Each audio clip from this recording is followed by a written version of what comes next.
Oi, eu sou Kent Dobson. Gostaria de entender a vida e a época de Jesus. Quero saber quem ele foi e por que teve um impacto tão grande na história. Junte-se a mim nessa jornada de busca.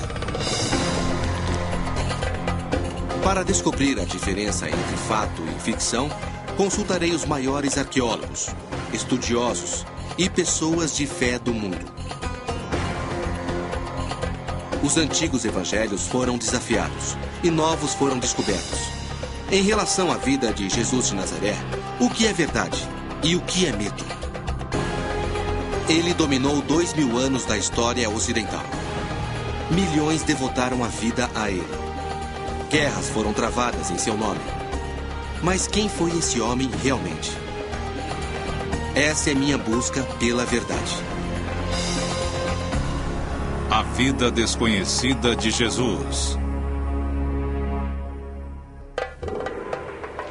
Sou historiador bíblico e professor. E hoje estou a caminho de Belém. Quando eu era criança, me disseram que os 4 evangelhos do Novo Testamento traziam tudo o que era preciso saber sobre Jesus. Eram a pura verdade. Mas ao estudar a história antiga da minha religião, surgiram alguns questionamentos. Para mim, o mistério começa com o nascimento de Jesus.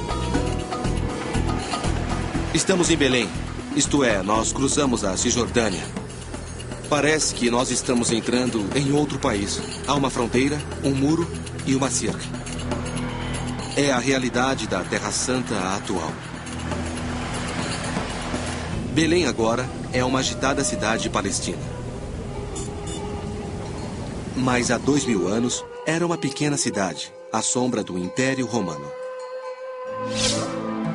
No ano 200 a.C., Roma começou a se expandir além da Itália e acabaria por dominar todo o Mediterrâneo.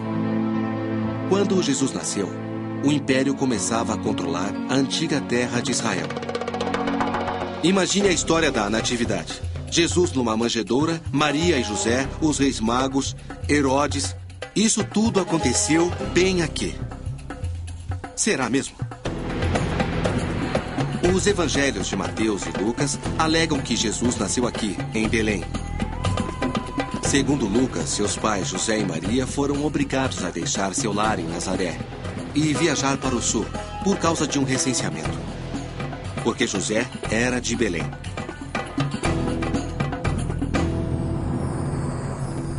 Muitos dos principais estudiosos bíblicos do mundo questionam essa parte da história. O padre dominicano Jeremy Murphy O'Connor é um deles. Por que acha que não houve o censo? Nós temos as normas do censo romano do Egito, por exemplo. E elas eram bem claras. Todos ficavam em suas casas. E por que viajar para ser contado? Você pode ser contado onde vive e trabalha. Sem falar na parte econômica completamente impossível. E quanto à data citada? Segundo Lucas, foi feito por Quirino. Quirino, de fato, realizou um censo aqui, mas foi bem depois. Talvez 10 anos mais tarde. E sem o censo, a família sagrada não tinha nenhum motivo para estar em Belém. Saiba que, para alguém que foi criado ouvindo essas histórias como eu, isso gera um grande conflito. A Igreja da Natividade foi construída no local exato onde, segundo a tradição, Jesus nasceu. A cena da manjedoura que vemos reproduzidas todos os anos no Natal supostamente ocorreu bem aqui. Agora, tenho minhas dúvidas. Uma das pessoas que questionou seriamente toda a história da Natividade é o famoso historiador bíblico John Dominic Crossan. O episódio da Natividade é histórico? Não. Não acho que o episódio da Natividade em Mateus ou Lucas seja histórico. Todos os detalhes são bem diferentes. Podem coincidir, mas são bem diferentes. Eu os vejo como parábola e não como história. Você acha que não aconteceu? Não. Por exemplo, Mateus considera Jesus como o novo Moisés e diz que Herodes matou todas as crianças, assim como o faraó matou as crianças no Êxodo. É uma parábola poderosa, não é história? John Dominic Cross refere-se à história que já ouvimos pelo menos uma vez. Sábios do leste preveem o nascimento do Messias e dizem ao cruel rei Herodes que nasceu o verdadeiro rei dos judeus. Então Herodes manda matar todos os bebês do sexo masculino em Belém. Chama-se o Massacre dos Inocentes. John Dominic também não acha que esse relato seja histórico, mas é uma pessoa de fé. E me questiono se a tensão entre o fato e a fé é difícil para ele. É difícil encarar essa tensão? É uma tensão da vida, a meu ver. É sim, é isso. Com toda certeza, devo confessar que nunca a considerei difícil e sim estimulante. Um dos personagens da história da Natividade que me fascina é o rei Herodes o Grande. Ele realmente existiu.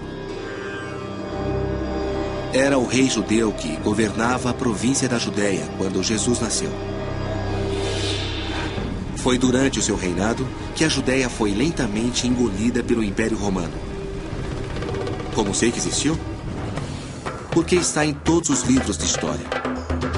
E as ruínas de suas obras se espalham pela Israel moderna. Quero conhecer os fatos que envolvem esse rei impiedoso e seu relacionamento com Jesus. O melhor local para fazer isso se chama Cesareia. Cesareia é uma cidade portuária que Herodes projetou e construiu do nada, pouco antes de Jesus nascer. Era uma verdadeira obra-prima. O maior porto do Império Romano. Com ela, Herodes tentou criar uma mini-Roma em Israel.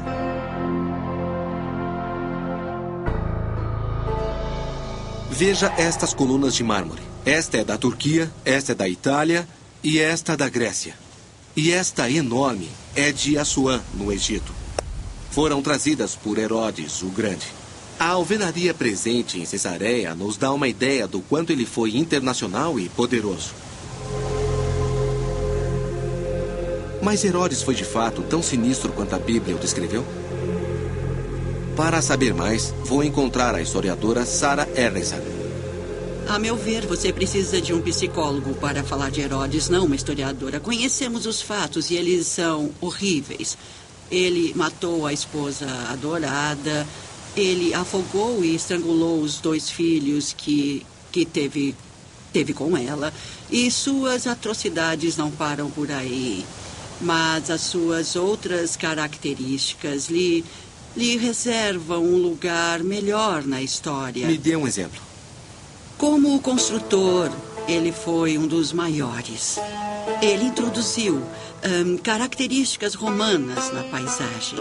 E como estadista, ele foi um rei do mesmo nível dos maiores reis da Judéia dos últimos 1000 anos antes dele. Ele foi, de fato, o rei dos judeus. Então Herodes foi um monstro e um soberano brilhante. Mas a verdade é que talvez jamais tenha ouvido falar em alguém chamado Jesus, nem ordenado o massacre dos inocentes. Mas Cesareia me mostrou que Herodes realmente trouxe Roma para perto de Jesus. Eu acho que não percebi que Roma era um poderio a ser considerado. Não me refiro só à força e poder de um ponto de vista militar. Eles realmente dominaram todos os aspectos da cultura, desde a arte até a beleza, o comércio. Não havia como escapar deles. Quando Herodes morreu, não sabemos com certeza onde Jesus estava. Mas pouco depois, ele apareceria num vilarejo ao norte, chamado Nazaré. Em que tipo de mundo aquele garoto cresceu? Para descobrir isso, eu vou até lá.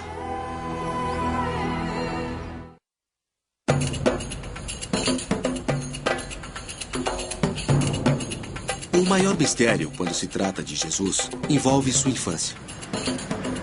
É quase inteiramente desconhecida. Mas Nazaré foi sua cidade natal. E é aqui que começam a surgir novas pistas. A Nazaré de Jesus era uma pequena comunidade, muito pequena. Eu o considerava uma espécie de operário de classe média ou algo assim. Mas seu mundo era bem diferente. Ele era pobre. Segundo o Novo Testamento, Jesus pertencia a uma grande família de camponeses. Sua mãe Maria teve 5 filhos e várias filhas. O Evangelho de Mateus também diz que Jesus seguiu a profissão de José, seu pai, um carpinteiro. Mas por causa de uma tradução ruim de um antigo termo grego, as pessoas podem ter uma ideia errada sobre isso. Na Bíblia, Jesus é chamado de Tecta, e muita gente concluiu que significava carpinteiro. Mas o termo significa construtor, e nessa parte do mundo constrói-se com pedra. Bem no meio de Nazaré, acharam uma pedreira antiga de 2000 anos. Dá para ver os cortes na pedra, de onde extraíam o calcário que usavam nas casas. É muito fácil imaginar que Jesus esteve aqui. José e Jesus podem ter sido pedreiros, e não carpinteiros. Isso significa que fizeram a mesma coisa que eu estou fazendo agora.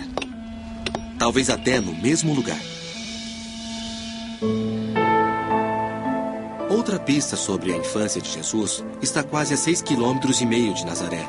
É uma cidade judaica chamada Séforis. Estava sendo construída quando Jesus era menino. Séforis era uma grande e rica comunidade, construída para aristocratas judeus que cooperavam com Roma. Basta olhar para Séforis para ver a influência de Roma. Mas não foram os romanos que construíram esse lugar, e sim pedreiros judeus locais. Acho que Jesus pode ter trabalhado aqui, lado a lado com seu pai, José. Não como carpinteiro, mas como pedreiro.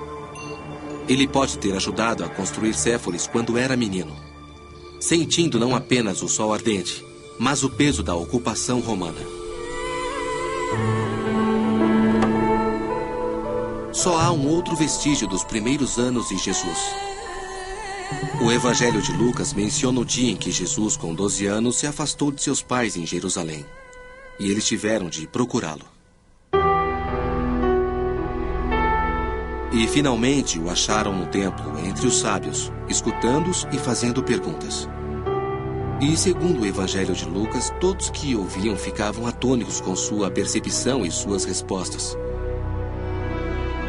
Jesus cresceu entre pessoas que eram muito devotas, cercado por um mundo de poderosas crenças judaicas. Uma descoberta recente abriu uma janela para esse mundo, e eu quero saber mais. Então vou para o leste com meu amigo arqueólogo, Brian Schultz. Nosso destino é uma área remota chamada Qumran, perto do Mar Morto. É um dos locais mais quentes e áridos da Terra. Em 1947, as cabras de um pastor beduíno foram parar numa caverna remota no alto dos penhascos de Qumran. Segundo consta, o homem a seguiu até lá e ficou surpreso ao ver alguns potes antigos na parte de trás da caverna, na maioria quebrados. Dentro, ele descobriu rolos de textos antigos. Eles ficaram conhecidos como os manuscritos do Mar Morto. Ali estavam documentos de 2000 anos detalhando as crenças de uma seita judaica chamada Os Essênios. E os restos da sua comunidade em Qumran também foram desenterrados. Isso está acontecendo em Jerusalém? De certa forma, a descoberta dos manuscritos do Mar Morto foi uma mini-revolução para entender o mundo de Jesus. Obviamente, era difícil viver aqui nessa região inóspita. O que os motivava? Acreditavam estar vivendo no fim dos tempos, que o fim do mundo, como eles o conheciam na época, iria chegar muito em breve. Isso significava que Israel não teria mais nenhum soberano estrangeiro no poder. Terminava o mal. Deus governava a partir de Jerusalém. Essa é uma das principais diferenças porque Jesus... Brian relata que os essênios viviam as crenças judaicas de uma forma radical. Muitos grupos sociais Eles eram diferentes. obcecados pela pureza e pelo apocalipse iminente. Essas pessoas, obviamente, se preocupavam muito com a pureza ritualística. Por que isso? Um dos textos principais é Isaías 40, versículo 3, que diz: uma voz clamando na imensidão prepara o caminho para o Senhor. Acreditavam que precisavam vir para cá e preparar o caminho para o Senhor. Isso significava ser ritualmente puro.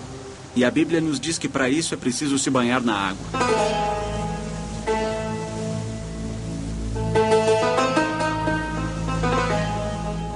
Para obter o que chamavam de água viva para seus banhos ritualísticos, eles precisavam captar as cheias sazonais. Eles não tiveram escolha a não ser projetar um dos aquedutos mais extraordinários do mundo. Puxa, então milhões de litros passavam por aqui? Exato. E chegava quase na altura daquela rocha. Era muita água. Vamos ter que rastejar para entrar no túnel. Cuidado com a cabeça. Está bem. Puxa, há locais em que os engenheiros essênios tiveram de canalizar a água através da rocha sólida para os banhos ritualísticos da comunidade.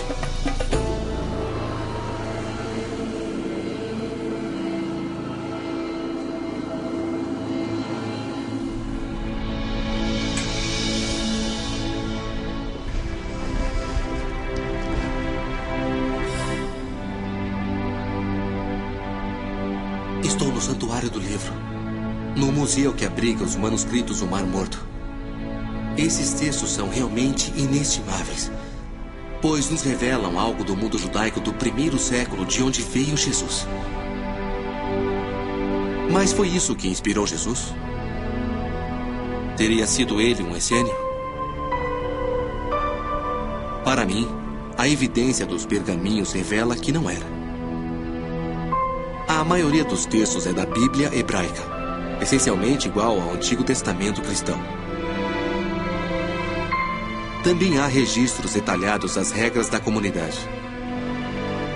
O que todas elas tornam claro é que os essênios eram uma seita judaica rígida e conservadora, que não permitia intrusos.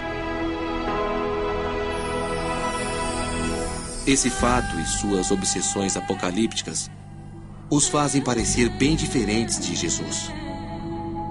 Era uma grande parte do mundo dele, mas de alguma forma não o envolvia. Ainda preciso descobrir o que transformou Jesus no que ele era.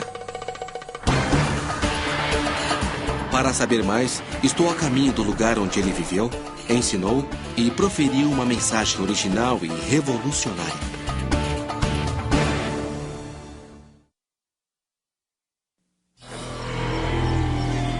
Soube que os historiadores têm dúvidas sobre a vida pregressa de Jesus. Mas de uma coisa tem certeza absoluta. Jesus chegou aqui por volta dos 30 anos e começou a ensinar e curar pessoas no litoral do Mar da Galileia. Ele não prega o apocalipse, nem está obcecado por pureza ritualística. Ele vivia numa época de ferrenha opressão romana. Mas, surpreendentemente, sua mensagem era de paz. Não consigo deixar de pensar nesses campos e neste lago. Foi isso que Jesus viu.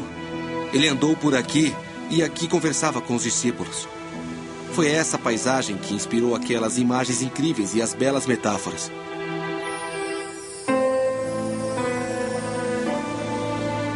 Jesus deixou sua marca no mundo como curandeiro e profeta. Suas palavras sensibilizavam as pessoas à sua volta. E o mais interessante é que metade dos seus discípulos era pescador. O Evangelho segundo Mateus diz: caminhando junto ao mar da Galileia, ele viu Simão e André, seu irmão, lançando a rede ao mar. Eles eram pescadores. E Jesus lhes disse: vinde comigo e vos farei pescadores de homens.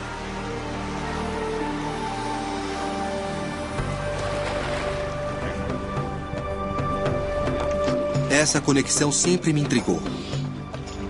Sabemos que ele entendia a vida das pessoas simples. Havia crescido entre elas, operários e camponeses. Mas por que passou a maior parte da vida adulta com pescadores? Surpreendentemente, a pesca não mudou muito em 2000 anos. Eles ainda pescam com redes no mar da Galileia. Que barato. Jesus disse que o reino de Deus era como uma rede lançada à água. Ao ser puxada, ela traz todo tipo de peixe. Aí separamos os peixes bons dos ruins. Jesus foi um grande professor, não há dúvida. E parte disso se deve ao uso de imagens simples do dia a dia que qualquer um podia entender. Fosse ele rico ou pobre.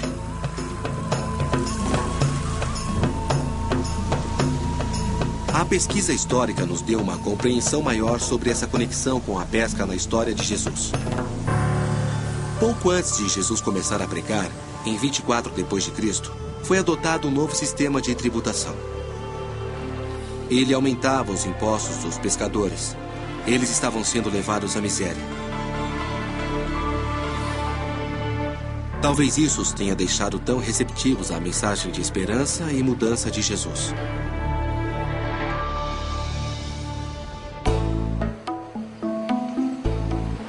Um achado recente nos deu uma percepção ainda maior. Moshe Lufan e seu irmão Yuval são pescadores do Mar da Galileia. Em janeiro de 1986, houve uma seca e o nível do mar baixou, revelando algo que estivera oculto durante séculos. Fale-me sobre o dia em que acharam o barco. Bom, vamos lá. O meu irmão Moshe e eu nascemos aqui, perto da água. Meu pai é pescador e nós somos a segunda geração de pescadores.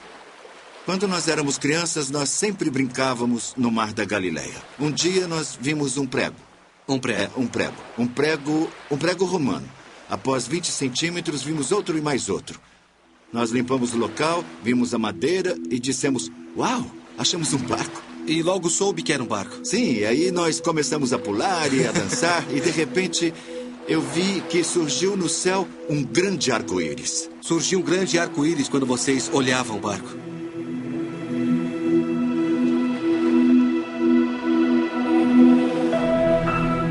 O barco especial achado por Yuval era do princípio do século I, a época de Jesus.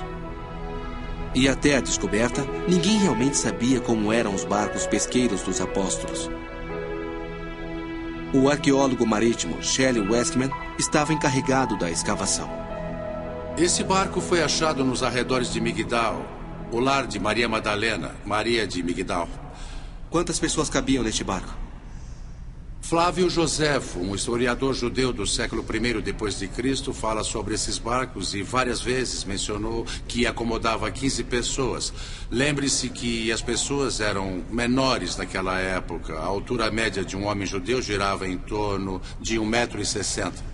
Então é possível imaginar que Jesus e os 12 apóstolos... Se quisesse navegar com os 12 apóstolos, ele poderia.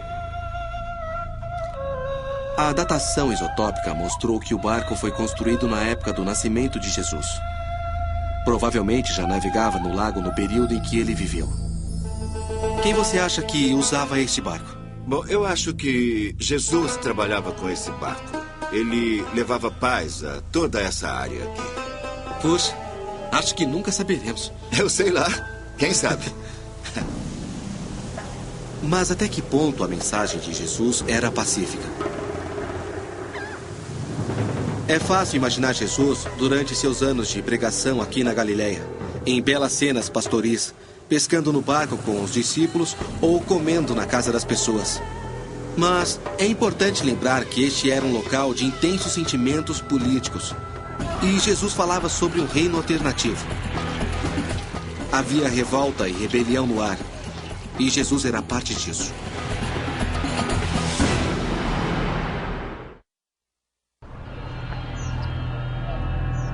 Jerusalém.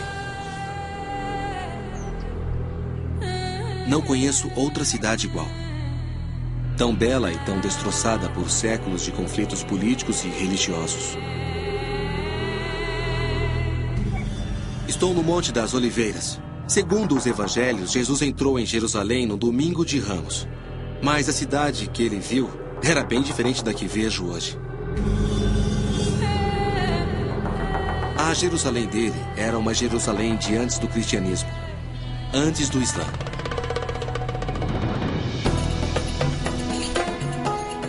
Era imponente para os padrões da época e abrigava cerca de 100 mil pessoas.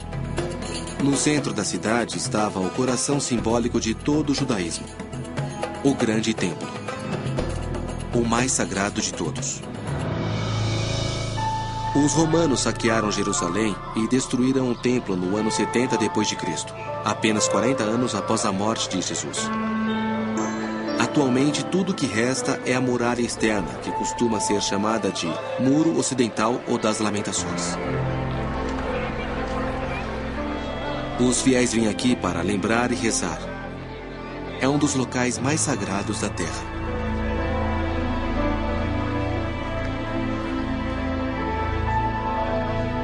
O templo onde Jesus orava pode ter sido destruído, mas perto dali há partes antigas da cidade que ele conheceu. Ruas, mercados, casas. Jerusalém é o destino final de Jesus. É onde ele decide assumir uma atitude única e irreversível. Houve algo aqui perto que selou o destino de Jesus. Vou encontrar um dos principais estudiosos bíblicos atuais, John Dominic Crossan. Espero que possa me dizer mais sobre esse dia. O dia em que Jesus entrou no grande templo pela última vez. Primeiramente, por que Jesus teve problemas no templo? Bom, ele foi lá arrumar confusão, protestou contra o alto clero, que colaborava com o poder romano. Foi intencional. Então. Exatamente. E ele fez isso na época mais volátil do ano, a Páscoa judaica. O Novo Testamento diz: ao chegar em Jerusalém, Jesus entrou na área do templo e começou a expulsar os que compravam e vendiam ali.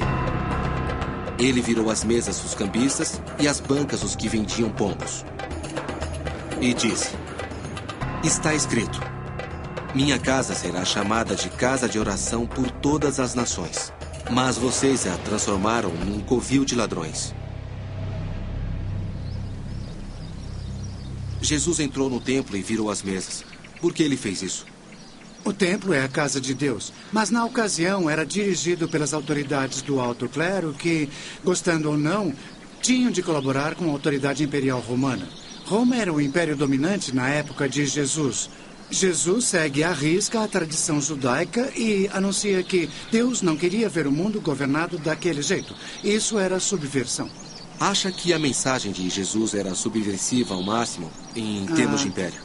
Era radicalmente subversiva e seguia a longa tradição da Torá judaica, dos profetas judeus, que desde a época dos egípcios no Êxodo insistiam que Deus era contra o império porque era injusto. Nunca entendi de fato as poderosas afirmações políticas que Jesus fazia. No cristianismo que conheço, seu contexto político havia desaparecido. A maioria das pessoas gosta de imaginar Jesus numa túnica branca com uma faixa azul e cabelos longos.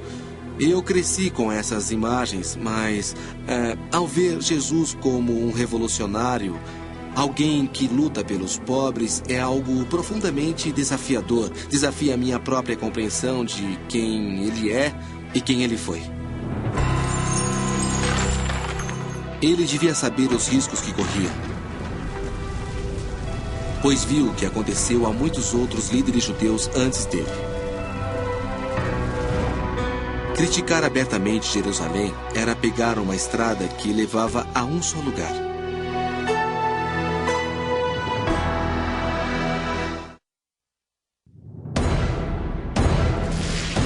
Alguns dias após Jesus repreender o alto clero no templo, eles pediram o seu julgamento a Roma.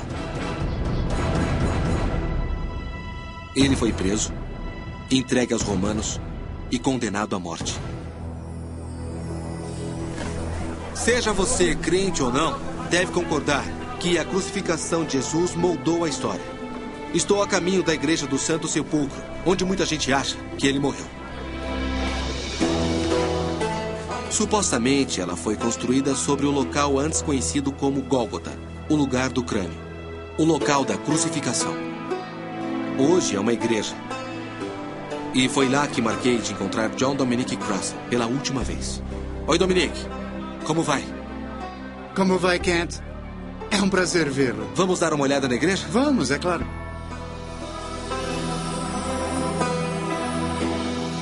Há 17 séculos, os peregrinos vêm aqui, em busca de um contato com a vida do homem que veneram como seu salvador. Perto da porta, eles esfregam água de rosas sobre a pedra onde dizem que seu corpo ficou. A Igreja do Santo Sepulcro é um dos locais mais incríveis que já vi. Isso me fez pensar sobre o último dia da vida de Jesus. Por que os romanos escolheram a crucificação? A crucificação para os romanos equivalia à exibição de um cartaz. Funcionava como um alerta público, terrorismo estatal. Vejam isso, não façam o que ele fez. Podiam matá-lo de qualquer forma, mas tornaram público. Sim, isso é muito importante. Podiam tê-lo estrangulado no quartel, mas queriam uma demonstração pública. Os romanos lidaram com Jesus como lidavam com todos os agitadores contrários às leis imperiais. A questão que me fascina é: por que a história não terminou aí? Porque os seus discípulos se ligaram apaixonadamente à sua memória. Vamos considerar as semanas e os meses após a morte de Jesus. Como essa comunidade sobreviveu? A questão é que Jesus dissera a eles, antes de morrer, que nada dependia dele, que o reino de Deus não era um monopólio. Porque eles faziam parte dele. Exatamente. Já haviam sido investidos desse poder. E então, de forma lenta, mas contínua, durante algumas décadas de tradição oral, eles começaram a escrever. E a decisão crucial foi escrever, porque os escritos permanecem. Os membros desse culto judaico dissidente agora eram chamados de cristãos. E suas comunidades surgiam por todo o Império Romano. Elas se espalhavam tão depressa e tão longe que, até hoje, surgem novas concepções sobre Jesus em locais bem inesperados. Vou para um local chamado Nag Hammadi, no sul do Egito. É um lugar que poucos estrangeiros visitam. Mas ali houve uma descoberta arqueológica que questionou seriamente o que sabemos sobre Jesus. E eu quero muito ver isso.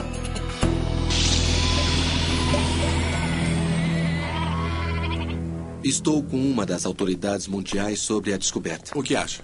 O Dr. Marvin Meyer. Ele me disse que, em 1945, 2 irmãos cavavam atrás de fertilizante na face do penhasco quando acharam algo bem incomum. Era um pote enorme, enterrado na areia. Devia estar em algum lugar por aqui. Dentro acharam algo incrível. Evangelhos perdidos sobre a vida de Jesus. Alguns tão velhos quanto os que havia no Novo Testamento. Atualmente são conhecidos como os Evangelhos Gnósticos. Eles haviam sido copiados e enterrados séculos antes, pelos monges de um mosteiro próximo chamado São Pacômio. Esses monges receberam ordens para destruir os evangelhos gnósticos por serem hereges. Mas, em vez disso, os esconderam. Como deve ter sido para esses monges vir até aqui, pôr esses pergaminhos num pote e depois enterrá-los?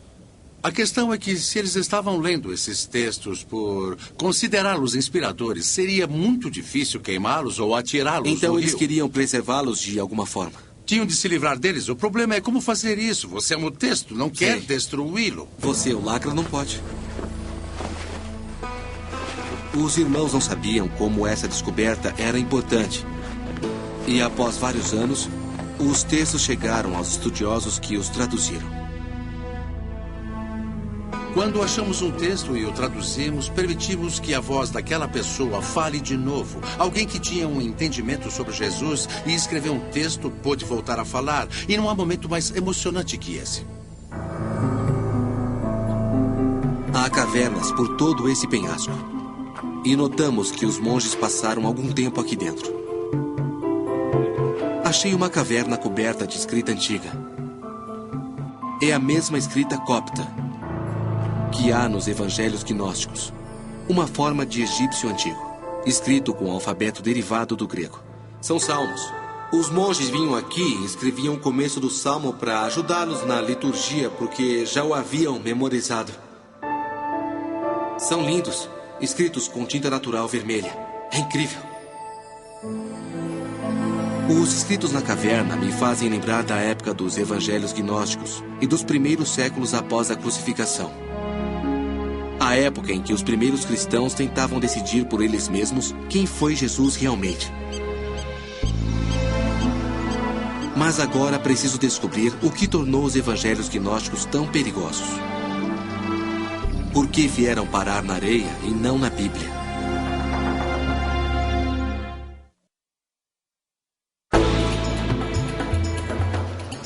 Essa é a etapa final da minha jornada. No Museu Cóptico do Cairo, numa área restrita, estão os verdadeiros evangelhos gnósticos. Vim descobrir o que há neles para que fossem enterrados. O arqueólogo Marvin Meyer passou anos traduzindo os textos. Oi, Marvin. Oi, Cat, como vai? Vou bem. Que prazer revê-lo. Igualmente. Bem-vindo ao Museu Cóptico. Obrigado. Aqui estão eles. Eis os textos de Nag Hammadi. São lindos. São lindos mesmo. O papiro está bem preservado e a tinta é nítida. É maravilhoso ver a coisa real. Eu estou interessado em saber o que os tornou tão perigosos, por que acabaram na areia. Bem, estes textos representam um tipo diferente de cristianismo, um tipo diferente de religiosidade em comparação ao que era aceito pela maioria dos padres e dos líderes religiosos. Na sua maior parte são textos de gnose, isto é, são textos sobre conhecimento que enfatizam o conhecimento em oposição à fé. O Novo Testamento tem 4 evangelhos. Aqui há mais de uma dúzia. O texto mais controverso deles é o Evangelho de Tomé. Por quê? Porque desafia a crença máxima do cristianismo. Parece duvidar da divindade de Jesus. Ele diz: o reino está dentro de vocês. Quando se conhecerem melhor, verão que vocês são os filhos do Pai vivo. A ideia geral sobre Jesus encontrada no Evangelho de Tomé é que Jesus é um mestre da sabedoria, um sábio judeu, se preferir. Ele não faz nenhum milagre físico, não prevê o fim do mundo. Ao contrário, discorda dessa abordagem. Não morre pelos pecados de ninguém. Mas ele morre na cruz, não é isso? Não há nenhuma referência à sua morte. Nesse evangelho, no Evangelho de Tomé. E não ressuscitou dentre os mortos no terceiro dia. Quer dizer que talvez por isso fosse chamado de Tomé, o incrédulo. Seu evangelho não insistia que Jesus era o único filho de Deus. Agora que esses documentos estão expostos, não podem ser ignorados. Mas e quanto ao seu impacto? O que eles acarretam à fé? Há mais um lugar que quero ver. No interior do deserto oriental do Egito, há uma ordem de monges cristãos que praticam um estilo de vida monástico desde o século IV. É o mosteiro de Santo Antônio. O mosteiro foi criado pelo próprio fundador do monasticismo cristão, em 356 d.C., por volta da mesma época em que os evangelhos gnósticos foram declarados hereges. Os monges jejuaram, rezaram e viveram aqui desde então. Espero que esse lugar remoto possa me ensinar como os fiéis da época e de hoje interpretam os evangelhos gnósticos. Padre Maximus. Kate Dobson. Muito prazer. Igualmente. É um belo lugar. Obrigado. Seja bem-vindo. Obrigado. O Padre Maximus é monge aqui há mais de 30 anos. Fico fascinado com seu estilo de vida. Pouco difere do modo como os monges do deserto egípcio viviam há mais de 1000 anos. Sente-se mais perto de Deus no deserto? Com toda certeza. Mas é uma vida dura, não é? É dura, mas é uma vida bonita, prazerosa. Vivendo como monge aqui, você sente a vida. Da mesma forma que os primeiros padres traduziram viver a vida, segundo a Bíblia. Uhum. Eu tiro os sapatos? Sim, eles ficam aqui. Uhum. O padre Maximus me leva até a capela do mosteiro, uma das mais antigas do mundo. Puxa. É incrível. Todas essas pinturas. Esta é a igreja de Santo Antônio, construída no século IV. No século IV. A construção, a estrutura dessa... A capela é coberta de antigos afrescos cópticos. Alguns deles foram pintados ao mesmo tempo em que os monges de Nag Hammadi copiavam os evangelhos gnósticos. Preciso saber como esses novos evangelhos afetam um homem de fé ortodoxa como Maximus. Acha que esses manuscritos nos dizem algo sobre Jesus? Sim, disseram algumas coisas sobre Jesus, mas de uma forma errada. Como sabe, eles dizem que Jesus Cristo não foi crucificado. É incrível porque eles extraíram alguns símbolos da Bíblia e acabaram por misturar com a mitologia pagã. Bem, eles bem que tentaram combinar os dois, certo, mas não é verdade. Ou seja, podemos dizer que não são cristãos. Nós excomungamos todo e qualquer movimento gnóstico da igreja e dissemos também que não é um movimento cristão, é algo completamente diferente. Mas não há nada sobre João Batista? O padre Maximus não tem dúvidas. Os evangelhos gnósticos são uma heresia e o cristianismo está bem melhor sem eles. Para mim, não é tão fácil assim descartá-los. Os evangelhos gnósticos parecem mais importantes que isso. Eles nos lembram que, desde o início, havia tipos diferentes de cristianismo e versões diferentes de Jesus.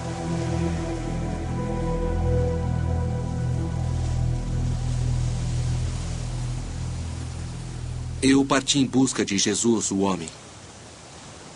Mas onde isso me levou? Descobri que quanto mais procuramos por ele, mais questões se acumulam. Sinto que tenho muito em comum com Tomé, que acabou sendo chamado de o incrédulo. Ele duvidou da ressurreição de Jesus. Eu também tenho questões e dúvidas sobre a Bíblia e a história de Jesus. Mas ele foi um discípulo e continuou discípulo. Eu acho que uma pessoa honesta realmente deve questionar as informações. Acredito que nem mesmo Jesus iria querer que alguém como eu parasse de fazer perguntas. Se há um passado por trás de Jesus, ele deve ser honesto. E eu quero poder conviver com isso. Será que um dia saberemos exatamente quem foi Jesus, o homem? Acho que não. Assim como tantas coisas sobre esse operário da Galileia, isso sempre será um mistério. Versão brasileira DPN Santos.